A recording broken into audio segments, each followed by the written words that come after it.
Assalamu alaikum wa rahmatullah. Yan ma masu albarka, barkanmu da sake kasancewa da ku a cikin wani sabon bidiyon mu a wannan channel namu mai albarka Zumus One TV. Don wa yana roƙonka idan yau ka fara ziyartar wannan channel din, ka duba ƙasan bidiyon nan akwai wani jan rubutu da alamar subscribe. Don uwa ka taimaka ka danna sai ka dawo ka ci gaba da kallon bidiyon naka. Ko kuma wataƙila dan uwa ka daɗe kana bibiyan channel din, amma ka manta baka danna wannan yar alamar subscribe din ba. Don uwa ka taimaka, ina roƙonka ka taimaka ka danna, shine kawai gudunmawar da muke so ka bamu kai. Sannan akwai alaman kararrawa daga gefe shi ma ka danna mana, wannan shi zai sa da mun ɗaura sabon bidiyo ka ji shi a cikin wayanka.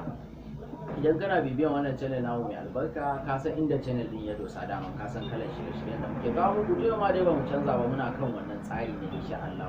Da duk alƙawarrukan da muka muku da muke ce muku, in kana da tambaya ka ajiye mana a comment box da sunan malamin da kake so ya amsa maka, to insha Allah wannan alƙawarin ma yana nan. Ka ajiye tambayar ka, in ko mun rage so kai contacting, akwai number mu na WhatsApp a ƙasan description na bidiyon nan, ka duba ka ɗauki number, zaka iya yi mana magana kai tsaye. Sannan akwai link na website namu a ƙasan description, wannan za ka iya bidiyon mu ta zumus.com.ng don neman ƙarin bayani. In baka fahimci bidiyon nan ba, to muna da shi a website, mun tsara rubutun shi cikin harshen Hausa inda za ka fahimta dan uwa. Wataƙila ba ka gane maganar namu, to za ka gane a website din a rubuce, muna da shi insha Allah. Link na website din kuma yana ƙasan description. Sannan dan uwa, da bidiyon nan ya buge ka ya amfane ka, ka taimaka ka da mana like, sannan ka yi shi a yan uwa da abokan arziki, kowa da kowa ya amfana. To yau ma dai na zo mana da hadisin manzon Allah sallallahu alaihi wasallam ne guda daya, wanda na tabbatar zai amfane ka da kowa. In dai har kai dan adam ne kana rayuwa, ka biyo ni kawai zuwa ƙarshen bidiyon nan dan ka ji wani hadisi ne nake dauke da shi. Manzon Allah sallallahu alaihi wasallam yana gaya wa sahabban shi, yana koya musu yadda za su nemi shawaran Allah idan za su yi wani abu su, yadda za su nemi shawara. Haka yake koya musu wannan addu'a kamar yadda yake koya musu sura a cikin alkur'ani. Ga addu'an nan zan karanto mana shi, mu ji me ya amfani shi, mu ji me yasa ake yin shi da kuma lokacin da ake yin shi. اللهم إني أستخيرك بعلمك وأستقدرك بقدرتك وأسألك من فضلك العظيم فإنك تقدر ولا أقدر وتعلم ولا أعلم وأنت علام الغيوب. اللهم إن كنت تعلم أن هذا الأمر خير لي في ديني ومعاشي وعاقبة أمري فاقدره لي ويسره لي ثم بارك لي فيه. وإن كنت تعلم أن هذا الأمر شر لي في ديني ومعاشي وعاقبة أمري فاصرف عني عنه وقدر لي الخير حيث كان. To gashi nan yanda na karanta haka ake karanta addu'a, shi kuma da yaushe ake karanta shi lokacin daidai da kake son kai wani abu dan uwa ko yar uwa, kake so kai wani abu ko a cikin rayuwanka dai duk al'amarin da ya taso maka kana neman shawara. To kafin ka nemi shawaran mutum, ana fara neman shawaran Allah ne. Idan ka zo lokacin da kake yin wannan addu'a, kana cewa Allah a cikin shine mai kudurtawa, ka ce mishi wato abin da kake son yi dinnan shine idan ya so kai, in ya so ya hana kai. Kana ce mishi shine mai ilimin gaibu, ya san abin alheri ne ko ba alheri bane.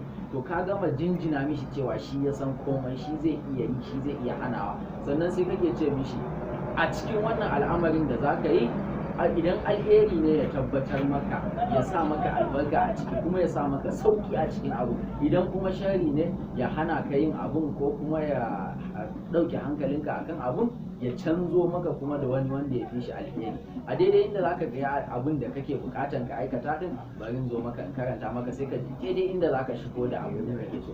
Idan ka ce Allahumma inni astakhiruka bi ilmika wa astaqdiruka bi qudratik wa as'aluka min fadlika al-azim fa innaka taqdiru wa la aqdir wa ta'lamu wa la a'lam wa anta allamul ghuyub. To yanzu ka gama jinjina mishi, zaka fara sai ka ce Allahumma in kunta ta'lam, ya Allah in har ka san, sai ka kira abin da kake son yi.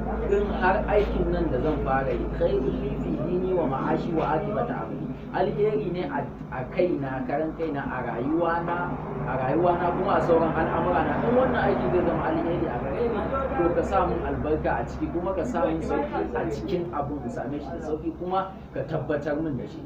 Wa in kunta ta'lam, idan kuma ka sani wannan abin da zan yi, sai ka kawo sunan abin da zaka yi. Aikin nan da zan yi ba alheri bane a gare ni da rayuwa na da kuma addini na, to ya Allah ka ɗauka hankali na akan aikin nan, ya zamanto in ji ba zan iya yi ba ko ba na so, ko kuma kawai in ji baya raina. Ka kuma ka ɗauke hankali na akan shi, ka cire min shi a raina, kuma ka kawo min wani wanda ya fi shi albarka, ka haɗa ni da wanda zai zama min alheri a nan gaba. To dan uwa, idan kana yin wannan addu'a, insha Allah duk al'amarin da ya taso maka, babu kai babu yin nadama. saboda daman kafin ka fara abun sai da ka ba Allah zaɓi. Sannan yadda ake yin istikhara kuma ba wai za ka yi mafarki ne abun ba ko me bane, duk abin da ya tabbata nan to shi ne ake tabbatar zai tabbatu a zaman alheri. Wani zai ce ya yi addu'an nan kuma ya fara aikin kuma bai ji daɗin aikin ba, to Allah ya so ya jarabe ka ne, amma wannan jaraban kar ya saka ce daman addu'an baya amfani, a'a addu'an yana amfani. Allah ya so ya jarabe ka ne, Allah zai ce maka kai addu'a kaza shi kuma zai maka kaza, to lokaci sai mutum yayi sai ya ce ba a mishi ba, to ba a maka bane, daman an yi ne don a jarraba ka a gani zaka hakura ne a zaman Allah ya ga dama haka, ko kuma zaka warware imanin naka ne. To inda kai wannan addu'a insha Allah dan uwa babu kai babu yin nadama, babu kai babu yin nadama. Addu'an yana da ɗan tsayi sosai, ba kowa zai iya ganewa a lokacin da na karanta ba, amma ka je ta zumur.com.ng akwai shi a website din zaka samu a rubuce da harshen Hausa ne, sai ka karanta shi cikin kwanciyar hankali. Dan uwa ka rike wannan addu'an, yar uwa ka rike wannan addu'an, duk al'amarin da ya taso maka, duk al'amarin da ya taso miki, tabbatar kai wannan addu'an kafin ka tunkara al'amarin gadan. Bari sayar mana da bidiyon nan haka maganan ya tsawaita. In dai kana neman ƙarin bayani ka iya tuntuɓa mu.